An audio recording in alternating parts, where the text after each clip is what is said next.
Okay, you wonderful people, here we go again. This is the first one of a fresh batch, and this is 107 of Build Your Own Batmobile Tumbler.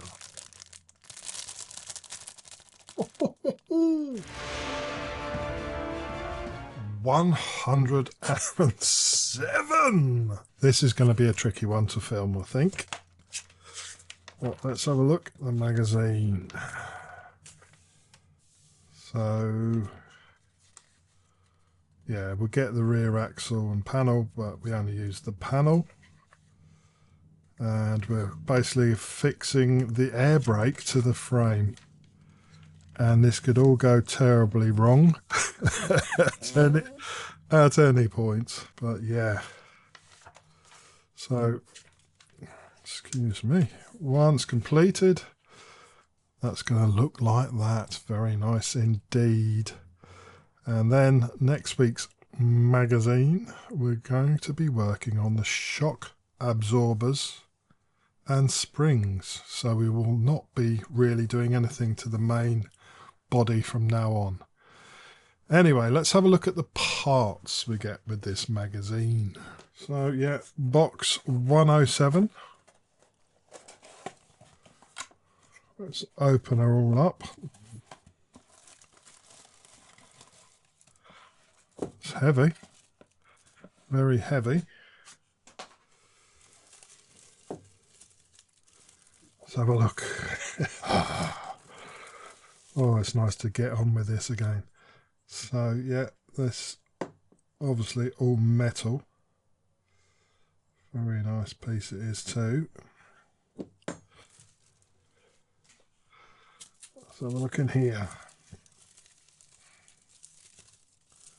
And this is just that blanking plate, and yes it is. A little bit of plastic. So let's just crack on with the build.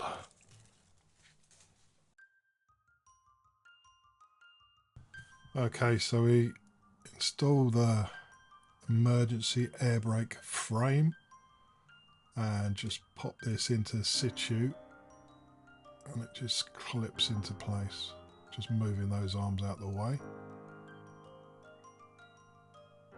And you think, oh, it's going to be stable then. It's pretty much clipped in. I hadn't screwed it in at this stage. And this is where the fun begins.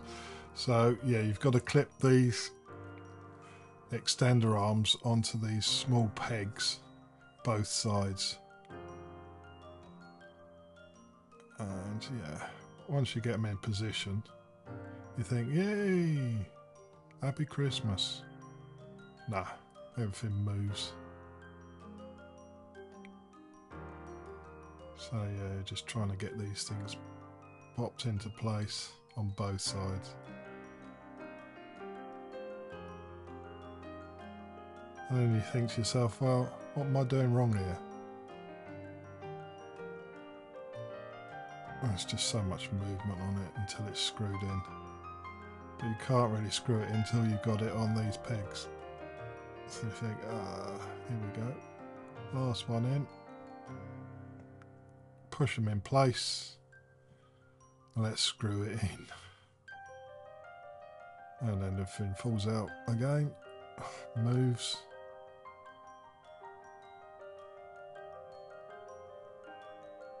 So you screw it in. Put one screw in and everything popped out again. So I spent the next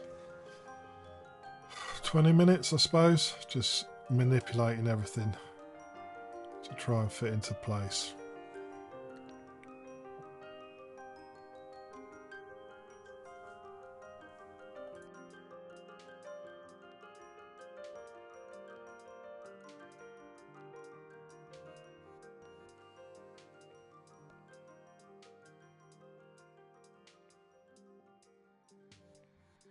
So once you've done all that, it should look something like that.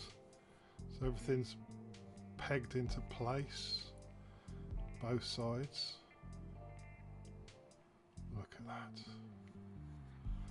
It wasn't easy, trust me. And then I put a spot of super glue ends of each of those. And then it's all screwed in with some XP and CM screws. Now the CM screws didn't go in very easily. I had to use some of the oil, 2-in-1, and they fitted nicely. Now it's a case of putting these pipes on the end of those pegs, and I did cheat a little bit. I put a little bit of silicone grease on the end of the nipples just so it slide in. Wasn't too bad. Then on to the next stage which is really tricky, but yeah, once completed it looks like that. Very nice too. It's starting to come together.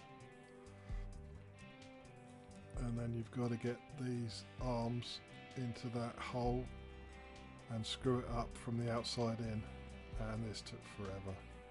Because it's black on black again, the same old problem, you can't really see what you're doing even with special glasses on and all the lighting you need.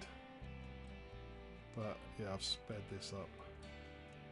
Try not to cut anything out because I wanted to see everybody to see how hard it is. And I had to readjust this one because the screw hadn't come through both sides and it was slightly at an angle. So yeah, so I put it on a box and that seemed to help to raise it up a bit. Screwed them in and it all looks like that. Very nice indeed. This thing is a dust magnet as well. It looks dusty, but that's after I've dusted it. So I've covered it over with a towel to stop any more dust getting on there.